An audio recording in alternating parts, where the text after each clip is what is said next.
Sinabi ni Defense Secretary Gilbert Chodoro, ang mga hakbang ngayon ng pamahalaan, partikular na sa kontrobersyal na girian sa West Philippine Sea, ay pagpapakita lamang ng kanilang patuloy na paninindigan na ipaglaban ang karapatan ng mga Pilipino sa soberenya nito. Sakaling magpatuloy pa ang di umano'y panghaharas ng China sa mga barko ng Pilipinas sa West Philippine Sea. Can be an armed attack rather on a public vessel such as a PCG vessel can trigger. We are not looking for war. We are not seeking conflict, but we are merely asserting our rights, which the UN Convention on the Law of the Sea and relevant Philippine laws secure to us. Samantala, natapos na ang rehabilitasyon ng Basa Air Base sa Florida Blanca, Pampanga sa pagitan ng Pilipinas at Estados Unidos, Enhanced Defense Cooperation Agreement 2014. Sinimulan nito noong December 21, 2022 at nagtapos nitong October 20, 2023. Ang proyekto ay nagkakahalaga ng 1.3 billion pesos na pinondohan ng US Indo-Pacific Command. Una na sa mga tinukoy na kabilang sa 4 na EDCA sites na karagdagan sa 5 naunang lokasyon ay ang Naval Camilo Oseas sa Santa Ana, Cagayan, Camp Melchor de la Cruz sa Gamo, Isabela, Balabac Island sa Palawan at Lalo Airport sa Cagayan. Binigyan diin pa ng pamahalaan ang karagdagang EDCA sites na limitado lamang ang mga kagamitan na gagamitin lamang kapag may isinasagawang military exercises na pag-aari at ino-operate ng AFP. Sa kabuuan, ang mga konstruksyon ng EDCA facility sa bansa ay pinaniniwala ang lilikha ito ng trabaho at mag-aangat ng lokal na ekonomiya sa mga komunidad na kinaroroonan naman ng mga karagdagang mga site.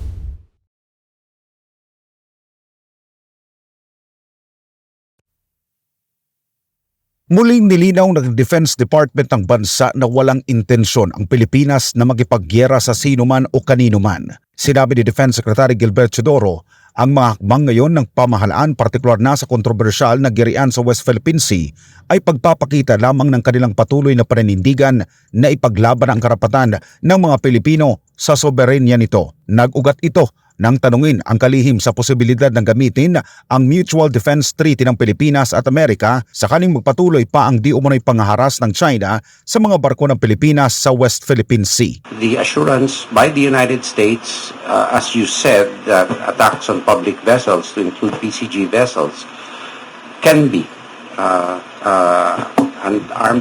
armed attack rather on a public vessel such as a PCG vessel can trigger the Mutual Defense Treaty. Of course, the Philippines is very conscious of the fact that we are not looking for war.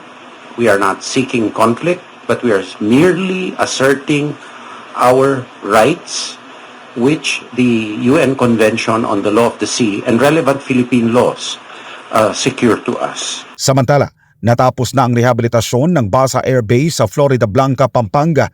Ito'y sa ilalim ng Executive Agreement sa pagitan ng Pilipinas at Estados Unidos, Enhanced Defense Cooperation Agreement 2014. Ang proyekto ay nagkakahalaga ng 1.3 billion pesos na pinondohan ng US Indo-Pacific Command. Sinimulan nito noong December 21, 2022 at nagtapos nitong October 20, 2023. We must consider that this alliance is a two-way street. And being two-way, what is the convergence? The convergence then is the notion that the world must remain free, international commerce must remain free, nations must have the authority and the strength to enforce international law within its territorial jurisdiction and within areas where it has sovereign rights and other jurisdictional areas where it has authority. This is a norm which we cannot step back from or compromise because of the fact that it is essential to our survival as an archipelagic country. Una na sa mga tinukoy na kabilang sa 4 na EDCA sites na karagdagan sa 5 naunang lokasyon ay ang Naval Camilo Oseas sa Santa Ana, Cagayan, Camp Melchor de la Cruz sa Gamo, Isabela, Balabac Island sa Palawan at Lalo Airport sa Cagayan. Binigyan diin pa ng pamahalaan ng karagdagang EDCA sites ay kinabibilangan lamang ng mga storage facilities na limitado lamang ang mga kagamitan na gagamitin lamang kapag may isinasagawang military exercises at emergencies, pagsasaayos ng mga pasilidad na pag-aari at ino-operate ng AFP. Samantala, ilan sa mga nagpapatuloy pa na proyekto sa lugar ang konstruksyon ng Humanitarian Assistance and Disaster Response Warehouse, C2 Fusion Center, fuel storage tanks at iglo renovation. Sa kabuuan, ang mga konstruksyon ng EDCA facility sa bansa ay pinaniniwala ang lilikha ito ng trabaho at mag-aangat ng lokal na ekonomiya sa mga komunidad na kinaroroonan naman ng mga karagdagang mga site.